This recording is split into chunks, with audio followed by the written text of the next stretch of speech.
terjadi di masa Telkomsel sampai saat ini, yaitu mengenai sampah. Masalah tersebut timbul karena kurangnya pemahaman siswa madrasah terkait dampak yang akan terjadi akibat dari sampah tersebut. Sampah yang paling banyak dihasilkan yaitu sampah anorganik, yang berjumlah sekitar 75% dari jumlah timbunan sampah.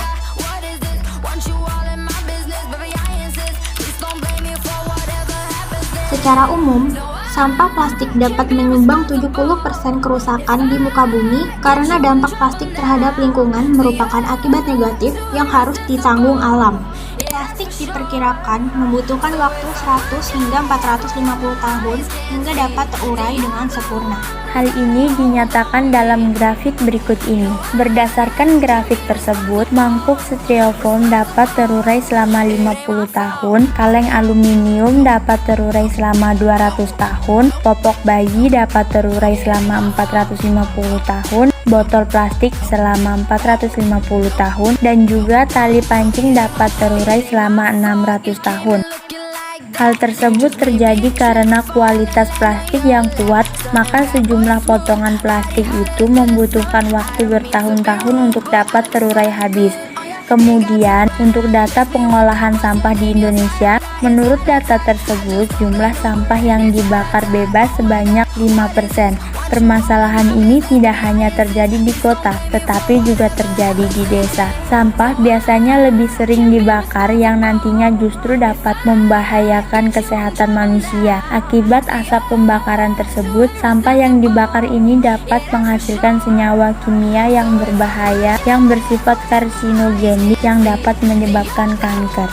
Banyak faktor yang menyebabkan banyaknya sampah plastik di Man-1 Konawe Selatan. Salah satunya adalah kurangnya kesadaran dan pemanfaatan terhadap sampah-sampah plastik seperti kurangnya aktivitas pendaur ulang di madrasah dan masih tergolong minim yang mana hanya dilakukan oleh sedikit siswa di Man-1 Konawe Selatan. Di pembelajaran matematika, kami akan berdiskusi mengenai pembahasan materi tentang kerangka bangun ruang, sekaligus melakukan pembuatan bangun ruang dengan memanfaatkan sampah plastik yang ada di sekitar Man-1 Konawe Selatan. Tujuannya adalah untuk memvisualisasikan masalah bangun ruang yang berkaitan dengan jarak, supaya bisa dilihat dari berbagai sisi dibandingkan hanya melihat gambarnya saja.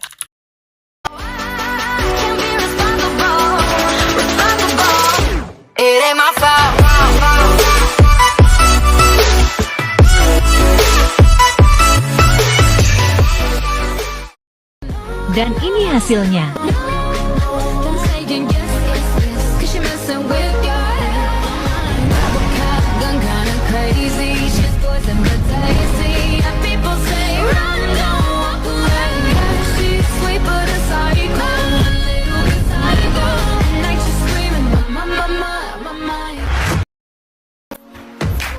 Dari 5 bangun ruang ini kami menggunakan 70 pipet. Kemudian jika pada luas daerah 30 cm kali 30 cm, 70 pipet ini bisa menutupi 900 cm persegi atau 0,09 meter persegi. Jika 75% siswa Man-1 Konawe Selatan mengonsumsi minuman teh jus dengan asumsi satu siswa satu pipet, maka 75% siswa ini bisa menghasilkan 294 pipet. Dari 294 pipet tersebut, kami bisa menghasilkan 4 kotak dengan luas daerah yang ditutupi seluas 3.600 cm persegi atau 0,36 meter persegi.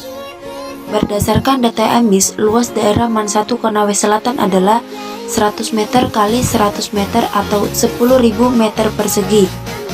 Luas daerah tersebut jika dibandingkan dengan jumlah pipet yang terkumpul dalam satu hari akan tertutupi seluruhnya jika pipet mencapai 7.777.777,7 pipet. Jumlah tersebut dihasilkan dalam waktu 26.455 hari atau 72 tahun.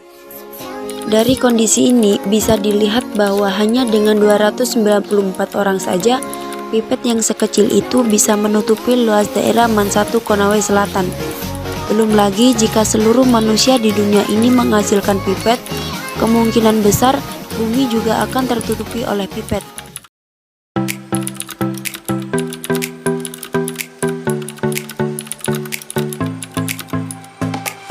hitungan balok, ada masalah-masalah yang harus diselesaikan. Masalah itu adalah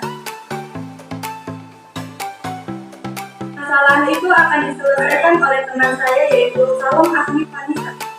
Menentukan jarak saklar ke lantai. Pertama-tama kita harus menentukan titik tengah kipas terlebih dahulu. Caranya adalah kita harus menggunakan tali. Kita tarik dari posisi satu ke posisi yang lain, terus dari posisi kedua ke posisi yang lain. Setelah kita menarik posisi tali tersebut, kita pasti akan menemukan di tengah kipas tersebut. Setelah itu, kita akan tarik lagi dari tali dari tiang tersebut mengelilingi tiang. Nah, sekarang kita akan menentukan jarak saklar berada di tengah-tengah dinding. Ada kemungkinan dua, yaitu kemungkinan satu. Kita harus menarik tali dari kipas ke dinding, setelah itu ke saklar, setelah itu ke kipas lagi. Kemungkinan dua, kita harus menarik tali dari kipas ke dinding, setelah itu ke saklar dan ke kipas tersebut. Dengan kita melakukan tali begini, kita sudah melihat tidak ada segitiga siku-siku.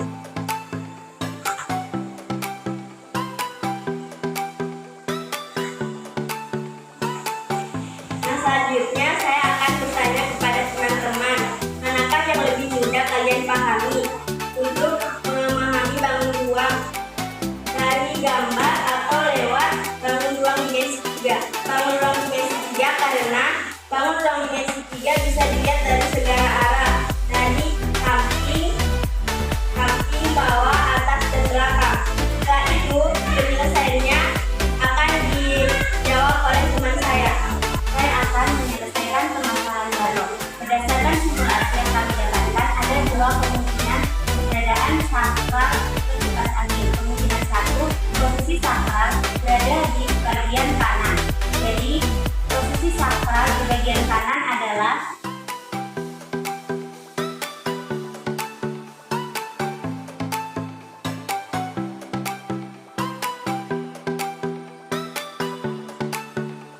jarak kipas angin ke saklar 2 pangkat 2 tambah akar 1 pangkat 2 sama dengan akar 4 tambah 1 sama dengan akar 5. Sedangkan kemungkinan 2 berada di bagian posisi kiri. Jadi posisi saklar ke kipas angin adalah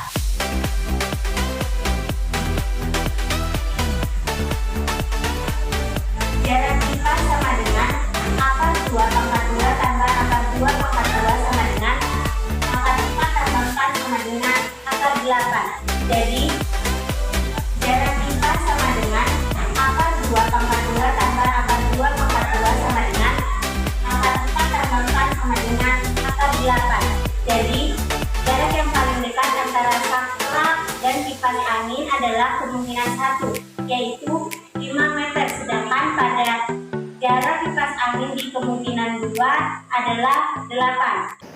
Berdasarkan penjelasan teman kami, tampak bahwa kerangka bangun ruang dari pipet memudahkan kami untuk melihat bangun datar yang terbentuk dari hasil simulasi segitiga siku-siku dari berbagai sudut pandang, bisa dari depan, belakang, samping kiri, samping kanan, atas maupun bawah.